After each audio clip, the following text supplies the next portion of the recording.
ఎలాంటి అక్రమాలకు పాల్పడలేదు. 198ల విషయంలో కావచ్చు, పారామెడికల్ కావచ్చు, సిబ్బంది విషయంలో, బదిలీల విషయంలో, లెటర్ల మంజూరు విషయంలో కూడా నేను ఎలాంటి డబ్బులు తీసుకుని నేను సచ్చీలుణ్ణి, కానీ కొన్ని కారణాల వల్ల నన్ను తొలగించారు పత్రికలో వచ్చిన కథనాలతోనే అని అంటున్నారు. నిజంగా మీరు సచ్చీలులేనా? ఇప్పుడు రెండు రకాలు, అదే చెప్పిన ఇంతకుముందు కూడా చెప్పిన, రెండు రకాల బైఫర్కేషన్. టీఆర్ఎస్ పార్టీలకు రాకముందు, టీఆర్ఎస్ పార్టీ ప్రభుత్వం వచ్చిన తర్వాత. సో టీఆర్ఎస్ పార్టీకి రాకముందు నేను కాంగ్రెస్లో ఉన్నాను. కాంగ్రెస్ పార్టీకి రాజీనామా చేసిన తర్వాత బై ఎలక్షన్లు వచ్చినాయి. సో కాంగ్రెస్ నుంచి వెళ్ళి బై ఎలక్షన్లకు వచ్చిన తర్వాత కాంగ్రెస్ తరఫున ఒక అభ్యర్థి నిలబడ్డాడు, టీడీపీ నిలబడ్డారు. వాళ్ళిద్దరి అస్త్రం నామినే. నేను ఒక మంచి త్యాగశీలి లెక్క, తెలంగాణ ఉద్యమకారుల లెక్క, ఆనాడు ఉత్తమ్ కుమార్ రెడ్డి అని పేరు కిరణ్ కుమార్ రెడ్డి ముఖ్యమంత్రి, కిరణ్ కుమార్ రెడ్డి గారు బస్వరాజ్ సారే ద్వారా 5 కోట్ల రూపాయలు నీకు ఇస్తాం, తర్వాత నువ్వు రాజీనామాను ఉపసంహరించుకో అంటే నా కాలు చెప్పుతో సమానమని పక్కకు పెట్టేసిన. నేను సేవా దృక్పథంతో రాజకీయాలకు వచ్చిన. అనేక వందల హెల్త్ క్యాంప్స్ పెట్టిన. ఒక్కొక్క హెల్త్ క్యాంప్లో ₹1,00,000 కంటే కూడా ఎక్కువ ఖర్చు పెట్టలేదు. లైబ్రరీస్ పెట్టాను. తర్వాత యూత్కు కిట్స్ కొనిచ్చే కార్యక్రమాలు, అంబేద్కర్ బొమ్మలు పెట్టే కార్యక్రమాలు, వాటర్ ట్యాంకులు నిర్మించే కార్యక్రమం, ఇలాంటి అనేక సేవా కార్యక్రమాలు చేయడంతో నేను ప్రజాసేవకుడుగా రాజకీయాలకు వచ్చాను. రాజకీయాలకు వచ్చిన తర్వాత రాజకీయ ఎత్తులు, జిత్తులు, కుట్రలు, కుతంత్రాలు నాకు తెలియవు. ఎదుటోడు విమర్శించి గెలవాలనుకునేవాడు గెలవలేదు. కానీ విమర్శలు ఎంత చిల్లర విమర్శలు. నేను 5 కోట్లు వదిలిపెట్టుకున్నావాడిని, ₹5 కాగితానికి పైసలు తీసుకుంటారా? ఇచ్చటోడు ఎందుకు ఇస్తాడు? నెంబర్ 1. తర్వాత అంగన్వాడీ టీచర్ వాళ్ళకి వచ్చే ఆ రోజు ఉద్యోగం ఎంత వాళ్ళకు? 2,000. 10 ఏళ్ల కింద ముచ్చట, అంగన్వాడీ ముచ్చట. నేను కాంగ్రెస్ 2009, 2008 ఆ ప్రాంతంలో ఆ 2,000 కోసం లక్షలు ఇస్తారా? ఇచ్చేటోడేవాడు, తీసుకునేటోడేవాడు? మన పార్టీలో గొప్పగా పనిచేసిన వాళ్ళు ఊరోళ్ళందరూ తీర్మానం చేసి వాళ్ళు రికమెండ్ చేసిన వాళ్ళకి మనం ఇచ్చే కార్యక్రమం అవుతుంది. సో ఎప్పుడైతే నేను రికమెండ్ చేశానో ఆ రికమెండ్ చేసిన ఈ టీఆర్ఎస్ ఖాతాలో ఎక్కడ పోతాయని చెప్పేసి కాంగ్రెస్ వాళ్ళు విమర్శించడం. సో ఈయన త్యాగం చేసిండు కాబట్టి ఈయనకు బాగా ఓట్లు పడతాయని వ్యతిరేకంగా కడియం శ్రేణి టీడీపీ నుంచి వెళ్ళి మాట్లాడే కార్యక్రమం. అవి ఆనాడున్న మీడియా బాగా ఎక్స్పోజ్ చేసి 10 ఏళ్ళు అయిపోయినా 12 ఏళ్ళు అయిపోయినా కూడా అక్కర్రాని అంగన్వాడీ మొత్తం కూడా అన్ని జిల్లాల్లో, అన్ని నియోజకవర్గాలలో ఎట్లాంటి ప్రాసెస్ ఉంటుందో నేను అండర్లైన్ చేస్తున్నా. ఒక అంగన్వాడీ పోస్టును రిక్రూట్ చేయాలంటే అన్ని దిక్కులో ఏ ప్రాసెస్ ఉంటుందో గన్పూర్లో ఆ ప్రాసెస్ ఉంటుంది. గన్పూర్లో వేరే ప్రాసెస్ ఉంటుందా సెలక్షన్ కోసం? రారాజు రాజయ్య గారు త్యాగం అండి. అక్కడ నేను కాంగ్రెస్ పార్టీని వదిలిపెడితే కాంగ్రెస్ వాళ్ళకి శత్రువు, ఆయన ప్రధాన శత్రువు. జీవిత భాగస్వామి ప్రభుత్వ ఉద్యోగిని, 2 కుమారులు డాక్టర్ అయినా కూడా డబ్బు అంటే రాజయ్యకు మహా ఇష్టం. డబ్బు లేనిదే ఏ పని చేయడు. ఏమి కావాలన్నా డబ్బు అంటారు. పొద్దున లేచినప్పటి నుంచి రాత్రి పండుకునేటప్పుడు ఆయన కళ్ళ డబ్బే కనిపిస్తుంది.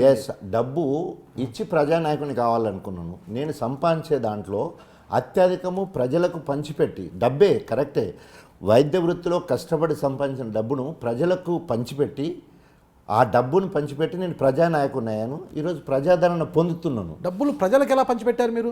ప్రజాసేవ చేసి, ఇప్పుడు చెప్తే హెల్త్ క్యాంపులు పెట్టాను, ₹1,00,000 అయిపోయినాయి.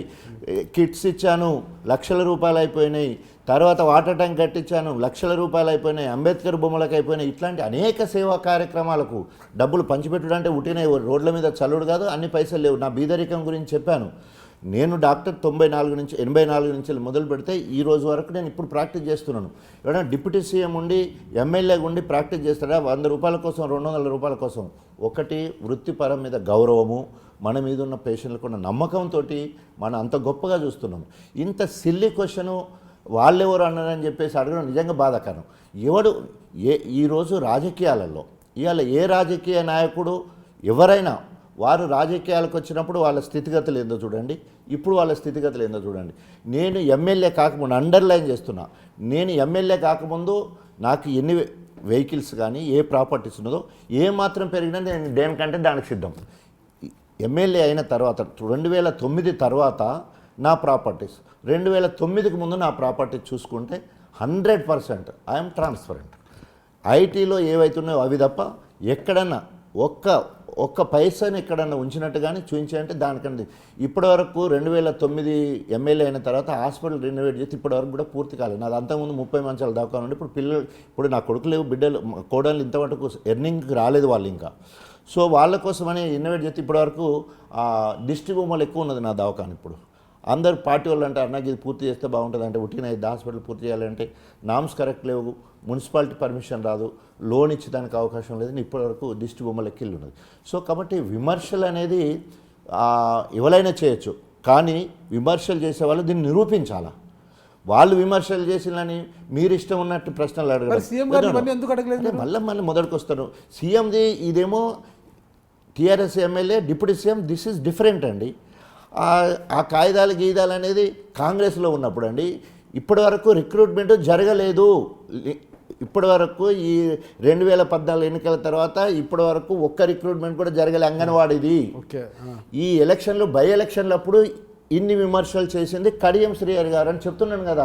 కాంగ్రెస్ అభ్యర్థి రాజారావు ప్రతాప్ వాళ్ళిద్దరూ కలిసి నాకు త్యాగం చేసినని ఓట్లు బాగా వస్తాయి, మేము డిపాజిట్లు కూడా రావాలనే భయంతో వాళ్ళు ఇష్టమున్న విమర్శలు చేస్తారు. కాంగ్రెస్ను ఎగబెట్టి వచ్చినందుకు కన్న తల్లి కాంగ్రెస్ను వదిలిపెట్టిండు, ఆయన అంగన్వాడీ పోస్టులు ఆయన ఇచ్చిండు, తల్లి లెక్క చూసుకున్న పార్టీని వదిలిపెట్టిండు, వాళ్ళు విమర్శించిండు. ఈయనకి ఇంకా పెద్ద మనిషి అయితే 24 గంటలు ఒకటే కార్యక్రమం. అంతకుముందు నేను బై ఎలక్షన్లో గెలిచినా ఈ ఎలక్షన్లో కూడా గెలవాలనే ఆలోచనతో పెడితే ప్రజలు గుణపడని చెప్పి 33,000 ఓట్లతో గెలిపించాడు. మరి ఆ విమర్శలని నిజమైతే, ఆ అవినీతి కనుక నిజమైతే వాళ్ళు గెలవాలి కదా, విమర్శించిన వాళ్ళు గెలవాలి కదా. లేదా నేను అన్నను నడి బజార్లో ఉరేసుకుంటా, అవి నిరూపించండి అని చెప్పాను. అవి కనుక నిరూపించాలంటే నడి బజార్లో ఉరేసుకుంటా అని చెప్పాను. అంతకంటే ఏం చేస్తాం? మాటలు ఏదైనా మాట్లాడవచ్చు, అభియోగాలు ఏదైనా చేయొచ్చు, నిరూపించుకోవాలి కదా. ఎవరినైనా ఒక్కరిని తీసుకొచ్చి నిరూపించాలి కదా. ఏదైనా నువ్వు అనుకున్న లెటర్ ప్యాడే కావచ్చు, నువ్వు అనుకున్న అంగన్వాడీ కావచ్చు, ఇవన్నీ కూడా కాంగ్రెస్ ఎమ్మెల్యేగా ఉండి రాజీనామా చేసి తెలంగాణ జెండా పట్టుకొని టీఆర్ఎస్కి వచ్చినప్పుడు ఆ బై ఎలక్షన్లో మాత్రమే ఇవన్నీ విమర్శలు రావడం జరిగింది. టీఆర్ఎస్ ఉప ముఖ్యమంత్రిగా హెల్త్ మినిస్టర్గా ఉన్నప్పుడు వెహికల్ కుంభకోణం, అది వెహికల్ పర్చేజింగ్ 108 వెహికల్స్, తర్వాత పారామెడికల్ స్టాఫ్ పోస్టల్ రిక్రూట్మెంట్ అని అలా ఏమి జరగలేదు. తర్వాత 2.5 సంవత్సరాల తర్వాత రిక్రూట్మెంట్ కానీ బండ్లు తీసుకోవడం మొదలుపెట్టిండ్రు. ఒకవేళ అప్పుడు అవినీతి జరిగేది ఉంటే ఆ బండ్లు ఎక్కడ బాయే, ఆ ఉద్యోగాలు ఇచ్చిన వాళ్ళు ఎవరు, వాళ్ళు అది మొదలే కాలేదు కదా. ఆ ఉద్యోగాలు 2.5 తర్వాత అయింది. నీ బీజేపీ వాళ్ళు కాంగ్రెస్ వాళ్ళు రైట్ ఫర్ ఇన్ఫర్మేషన్ పోయిన్లు, ఏమి లేదని ప్రభుత్వమే నీకు ట్రాన్స్పరెంట్గా ఉన్నామని చెప్పి ఇచ్చిన తర్వాత ఇంకేం కావాలా?